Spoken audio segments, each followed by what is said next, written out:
Hello, Soccer AI Tribe. Today's video is your complete in-depth guide to Tableau's home screen. So whether you're just starting out or looking to get more efficient with your workflow, we'll be exploring every corner of the Tableau interface so you can hit the ground running visualizing your data. So to start with, what is the Tableau home screen? When you first open your Tableau desktop, that is after the installation we did in the previous video, you're greeted by the home screen. And this is essentially your command center, sort of a launchpad for all of your data visualization projects. From here, you can connect to the data, open recent workbooks if you've been working on some, discover resources, and also manage your Tableau environment. Let's start right here on the left with the navigation pane. Here we find the home, and this is this house icon right here. So whenever you have your Tableau desktop open and you're working on data and you probably want to go back and connect to anything, you if you just click this home icon, it will bring you right back to the home screen, which is the main dashboard. And then you have the samples, which are right here at the bottom. Um, These sample workflows or workbooks are meant to help you explore Tableau's built-in samples to give you a great learning and experimentation experience.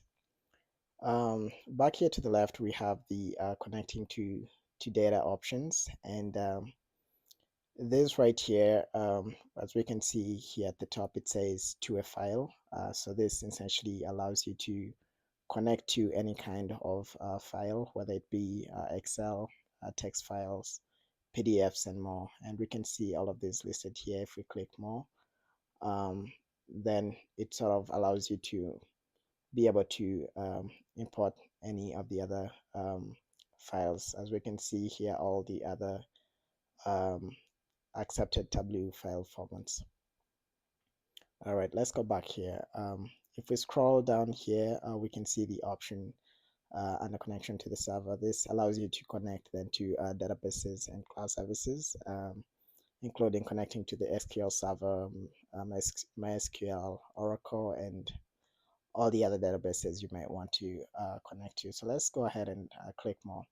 And here we can see we have a greater visualization of all um, the servers that you can potentially connect to. And if you want to connect to any of them, all you have to do is just go ahead and um, click on them, and it will give you a box that then requests you for your user authentication information to be able to connect to the said server that you wish to connect to. So this box pops up for any single one that you go on um, to connect to or want to connect to, and it will give you the guidelines on how to do so. We'll be diving a bit more into this in the future.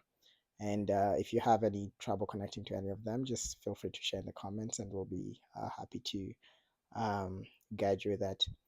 All right, let's go back here. If you're essentially working in an enterprise environment or using Azure, you might see additional connectors and options. And this is meant to help you work with pretty much any data source that your company might potentially be working with. They're not currently displaying right here. There's often the recent section, which shows thumbnails of your most recently opened workbooks. If you hover over any of them, then you can go on to see details like the last modified date, and you can click on any of them to open them instantly. And if you're working on multiple projects, then having this displayed here helps save time, especially when you're tracking review statuses or deadlines. On the bottom right here and to the right, we do have links to the Tableau resources.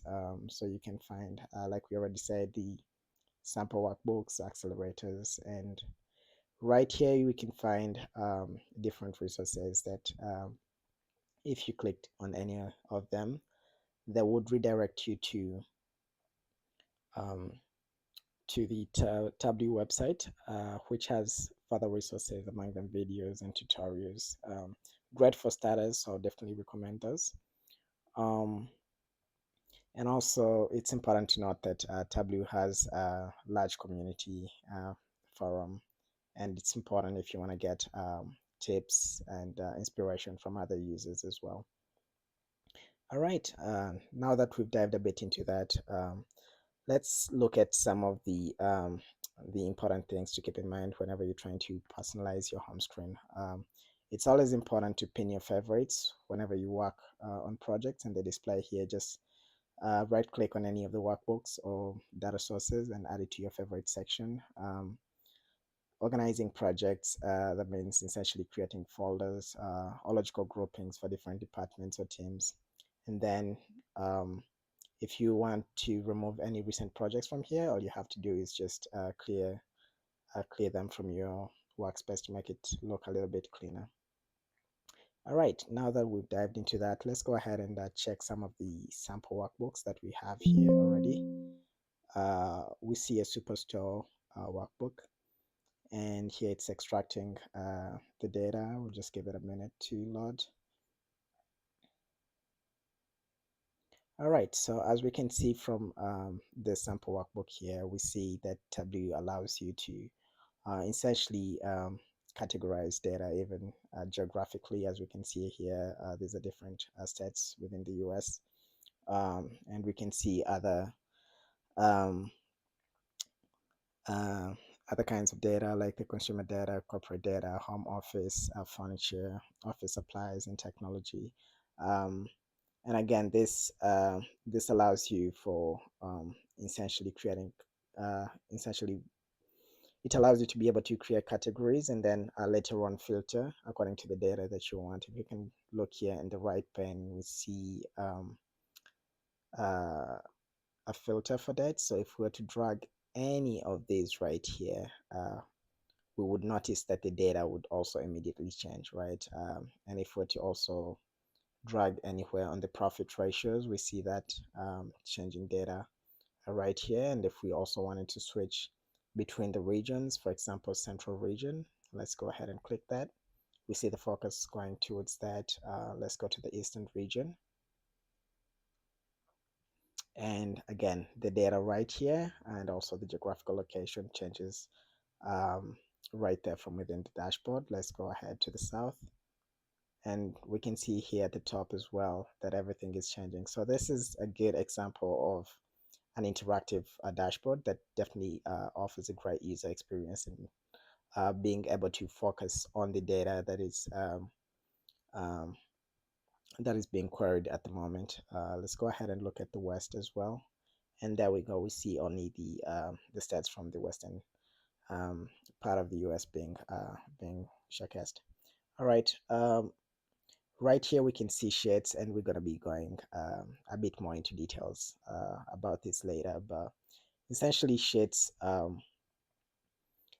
bits like pages that you build prior. So if we go down here at the bottom, um, we can see this here being the individual sheets that then the dashboard is built from. And what sheets essentially help you to do is being able to do the calculations. As we can see here, we have the tables and we have parameters and all the geographical measure information here, and we can see the filters here which allow us to then be able to visualize this and also have the drag options within the dashboard.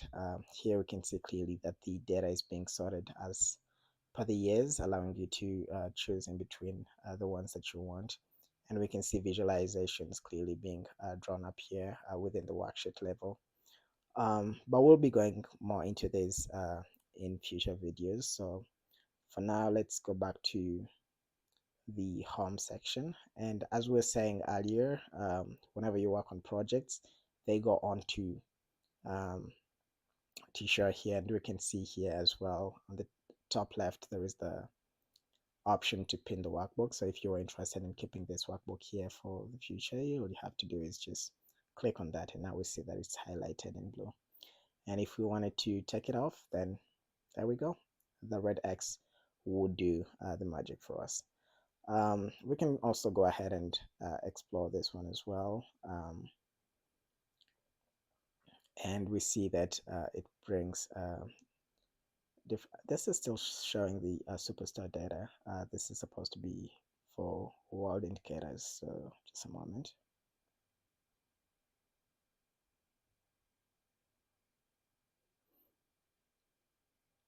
All right, there seems to be a lag in the data import because this is still superstar, so we'll come back to that later in future videos.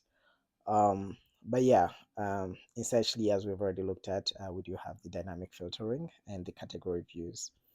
Um, and this comes in handy always when you're building dashboards for different departments. And you can always count on the home screen as well to sort of be able to maybe save these different departments or different regions, as we were saying geographically here, so that you're able to go to any of the regions that you wanted to. That is, if you wanted to save the workbooks independently. All right. Let's move on to the last bit of this video. So if you have any issues connecting to any of these data sources that we mentioned earlier, one, it's important to make sure that you have the right permissions, and this is most of the case if you're working with server connections. And it helps to have this written somewhere so that you can easily copy and paste them. Though of course, always make sure to memorize them later, just for your own security wise. And you can also always reference Tableau's built-in troubleshooting guides to help you step by step in regards to how you can troubleshoot any of the errors that you might be getting displayed on the screen. So what are some of the best practices for productivity when you're using Tableau? One, I usually recommend pinning um, the workbooks that you're interested in or the dashboards you're interested in, um, and then cleaning up to avoid clutter here, because you want to be able to directly go to the projects that you were previously working on. And that becomes the case when you have like hundreds of projects that you've been working on. But if you're getting started, you don't have to worry about that. And then if you don't know, or if you still struggling to figure out ideas and how to visualize your data, definitely leverage these sample workbooks right here to kind of like give you an inspiration um, on how to filter your data, or essentially create the calculations. Later on, we'll also be showing you how to essentially um, get calculations that were made in other workbooks and apply them to your workbooks, or essentially copy and paste them within your workbooks as well. That way you don't have to repeat calculations from memory if you are trying to move fast. All right, if you found this guide helpful, please do like, subscribe, and hit the bell for more Tableau and data visualization tutorials. Feel free as well to drop your questions or tips in the comments. We always love from hearing from you. All right, see you in the next video, and feel free to, again, like we said, send us any messages via the comments, and we'll be sure to create content that